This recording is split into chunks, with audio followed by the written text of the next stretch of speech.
जीभ के बगल में उभार होना ये कैसी समस्या है? क्या ये कैंसर कंडीशन है या फिर कोई वायरल इन्फेक्शन है? आज के वीडियो में हम लोग यही समझेंगे कि जीभ के बगल का जो उभार होता है वो सिर्फ कैंसर कंडीशन में ही ऐसा होता है या फिर कोई नॉर्मल वायरल इन्फेक्शन में भी ऐसा हो सकता है। इसीलिए वीडियो बहुत इन्फॉर्मेटिव रहेगा, अंत तक जरूर देखिएगा।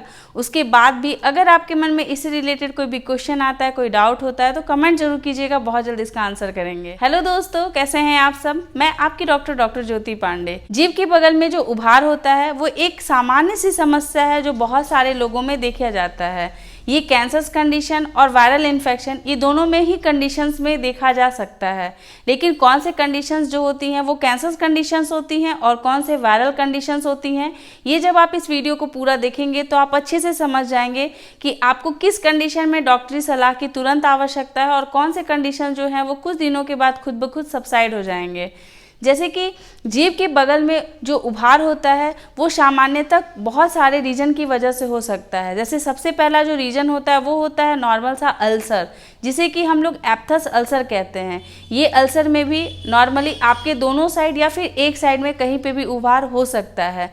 कोल्ड सोर जो है आपके मुंह में, जिसको कि हम लोग नॉर्मल भाषा में वायरल इन्फेक्शन बोलते हैं, तो इसकी वजह से भी ये छाले जैसे हो सकते हैं और वहाँ पे उभार जैसा, लालीपन जैसा हो सकता है। अगर कोई डेंटल एब्सेसेस बन रही हैं तो उस कंडीशन में भी ऐसा हो सकता है, या फिर अगर कोई डेंटल सिस्ट हुआ है तो वैसे कंडीशन में भी हो सकता है, या फिर अगर किसी को सैलिवरी ग्लैंड में कोई इन्फेक्शन हो रहा है तो उसकी वजह से भी ये जो उभार है वो देखा जा सकता है। अक्सर जब सैलिवरी ग्लैंड में स्टोन बनते हैं तो उसकी प्रॉपर जो है वो सलाइवेशन नहीं होने की वजह से इस टाइप के इन्फेक्शन जो है वो आपके मुंह में दिखाई देने लगते हैं। हर्पस सिम्प्लेक्स वायरस का अगर इन्फेक्शन होता है तो भी ऐसा जो है वो हो सकता है। और बहुत सारे केसेस में जब लिम्फ नोड जो है वो इनलार्ज हो जाते हैं, अपने साइज में बढ़ जाते हैं, जिसको कि हम लोग लिम्फ एडिनाइटिस कहते हैं, तो ऐसे कंडीशंस में भी ये कंडीशंस देखी जाती हैं। और अगर कोई बेनाइन ट्यूमर हुआ है, कोई स्क्वैमस सेल कार्सिनोमा वाली कंडीशंस अगर आ गई है तो ऐसे कंडीशंस में भी जीभ के बगल में स्वेलिंग जो है वो देखी जाती है। जिन लोगों को हैबिट्स की आदत होती है तो उनके तो कई सारे रीज़न हो सकते हैं, लेकिन अगर जो नॉर्मल लोग होते हैं उन लोगों में भी स्वेलिंग हो सकती है और उसके कई सारे जो हैं वो वजह भी हो सकते हैं। तो हम लोग इस वीडियो में ये समझेंगे कि कैंसर कंडीशन कौन कौन सी होती हैं, जिसके लिए आपको तत्काल ही अपने डॉक्टर के पास जा करके आपको प्रॉपर चेकअप की आवश्यकता है, प्रॉपर बायोप्सी की आवश्यकता है और ट्रीटमेंट की आवश्यकता है।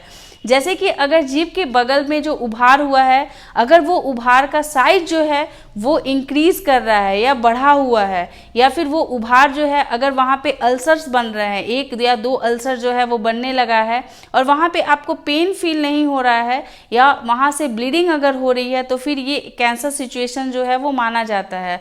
और ये साइज को अगर छुएंगे आप तो वहाँ पे अगर आपको गांठें जैसी महसूस हो रही हैं तो भी ये कैंसर के लक्षण माने जाते हैं।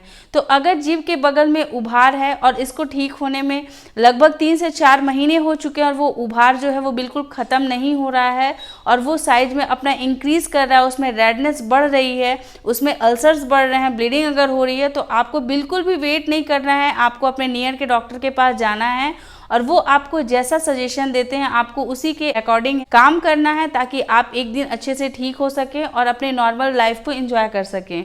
लेकिन अगर कभी भी कोई वायरल इन्फेक्शन होती हैं तो उसमें बहुत सारी चीज़ें जो हैं वो देखने को मिलती हैं। जैसे कि जीभ के बगल का जो उभार है वो अपने आप से अचानक से इंक्रीज़ करने लगता है और वहाँ पे छोटे छोटे बहुत सारे टाइप के अल्सर्स हो सकते हैं। जनरली भी कोई वायरल इन्फेक्शन में जीभ के बगल में उभार बनता है तो ये दोनों ही एरिया में बन सकता है, मतलब दोनों ही तरफ की जीभ के साइड में बन सकता है, लेकिन ज़रूरी नहीं है। कभी कभार ये एक तरफ भी दिखाई देता है और वो कलर जो है उसका बहुत ज़्यादा रेड कलर या ब्राइट रेड कलर का वो दिखाई देता है। और जब भी अगर वायरल इन्फेक्शन होती है तो जैसे ये इन्फेक्शन आपके डाउन होने लगते हैं, धीरे धीरे करके यहाँ का जो एरिया है, जो उभार है, वो धीरे धीरे करके ऑटोमेटिकली जो है वो कम होने लगता है। तो जीभ के बगल में नेक्स्ट टाइम से जब भी कभी उभार अगर आप देखते हैं, अपने मुँह को जब चेक कराते हैं, स्क्रीनिंग करते हैं, तो आप अच्छे से देखिएगा कि सबसे पहले तो इस चीज़ का ख्याल रखना है कि आप हैबिट में हैं या फिर हैबिट में नहीं हैं।